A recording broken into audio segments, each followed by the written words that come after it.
Welcome to Chandra maths channel.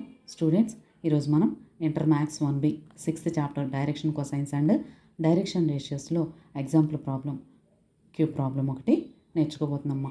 Find the angle between the diagonals of a cube. ఈ cube problem last క్లాస్లో చెప్పుకున్నాము. దాని యొక్క matter ఇక్కడ కూడా యూజ్ అవుతుందమ్మా కొంతవరకు. Draw the cube on x-axis, y-axis and z-axis.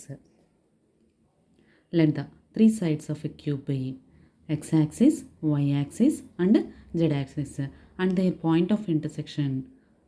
And their point of intersection means point of intersection of x-axis, y-axis, z-axis can be taken as origin.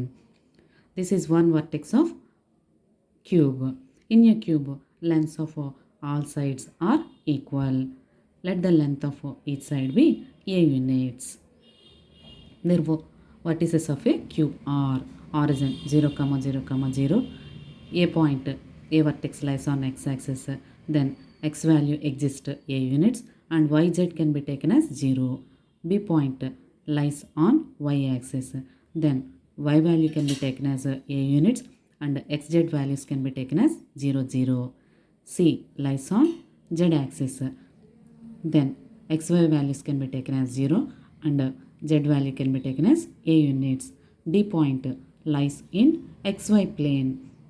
So xy values can be taken as a and z can be taken as 0. E point lies in yz plane. Then E point lies in yz plane. Then x value can be taken as 0 and yz can be taken as a. F point lies in zx plane. Then x z can be taken as a and y value can be taken as 0. P vertex lies which is equidistant from the three coordinate axis. So this point can be taken as x value a, y value a and z value is also a. In the cube, there are four diagonals AE, BF, CD and OP.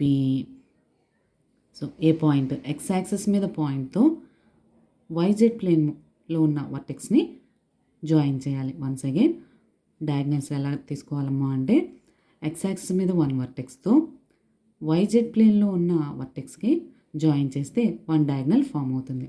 Next y-axis మీద one వర్టెక్స్తో y-axis మీద one వర్టెక్స్తో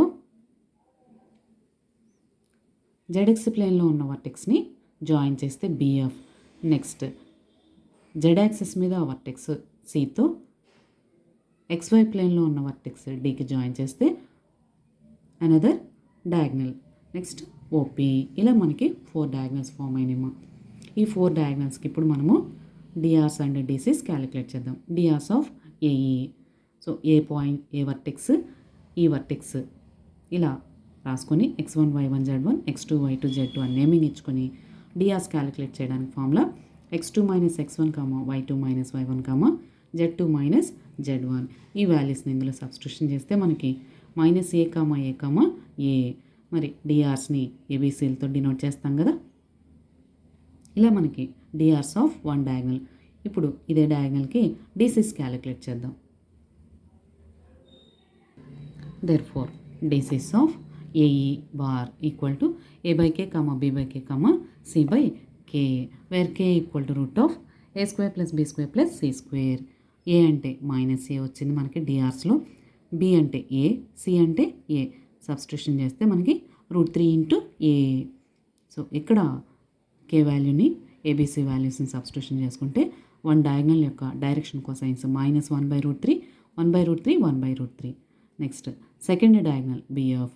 దీనికి కూడా B పాయింట్ని, F పాయింట్ని ఇలా పక్కన రాసుకుని వాటికి x1 y1 z1 x2 y2 z2 అని నేమింగ్ ఇచ్చుకొని డిఆర్స్ క్యాలిక్యులేట్ చేయాలి. వచ్చిన డిఆర్స్ని ఏబీసీతో డినోట్ చేస్తాం కదా. ఇప్పుడు DCs of BF formula A by K, B by K, C by K, where K equal to root of A square plus B square plus C square. A, B, సిలని ఇలా substitution చేస్తే ఇక్కడ కూడా K value √3 ఏ. ఈ ఫార్ములాలో substitution చేస్తే 1/√3 comma -1/√3 comma 1/√3. So 2 డయాగ్నల్స్కి direction cosines process చేసాము.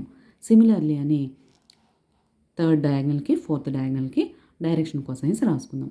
First డయాగ్నల్లో ఫస్ట్ కోఆర్డినేట్ దగ్గర -1/√3 వచ్చింది.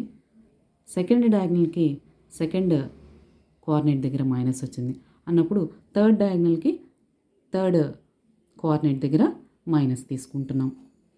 అండ్ ఫోర్త్ డయాగ్నల్ ఓపీకి ఆల్ పాజిటివ్ 1/√3 1/√3 1/√3. ఇలా మనము 4 డయాగ్నల్స్కి డైరెక్షన్ కొసైన్స్ క్యాలిక్యులేట్ చేసుకున్నాము. ఇలా మనము 4 డయాగ్నల్స్ యొక్క డైరెక్షన్ కొసైన్స్ని లిస్ట్ అవుట్ చేసుకుందాం. Now angle between 2 diagonals AE and BF, ఆ 2 డయాగ్నల్స్ యొక్క డైరెక్షన్ కొసైన్స్ని ఇలా సైడ్ రాసుకొని ఒకదానికి L1 M1 N1, సెకండ్ దానికి L2 M2 N2 అని నేమింగ్ ఇచ్చుకుంటే యాంగిల్ బిట్వీన్ ద లైన్స్కి formula cos θ = modulus of L1 L2 plus M1 M2 plus N1 N2 this equal to modulus of -1/√3 into 1/√3 plus 1/√3 into -1/√3 plus 1/√3 into 1/√3 minus 1/√3 into √3 అంటే 3 plus into minus -1/√3 into √3 3 plus 1/3 -1/3 plus 1/3 cancel మా. So modulus of -1/3 means 1/3. So cos θ = 1/3, θ = cos inverse 1/3. ఇలాగే మనము angle between any 2 diagonals calculate చేయొచ్చు.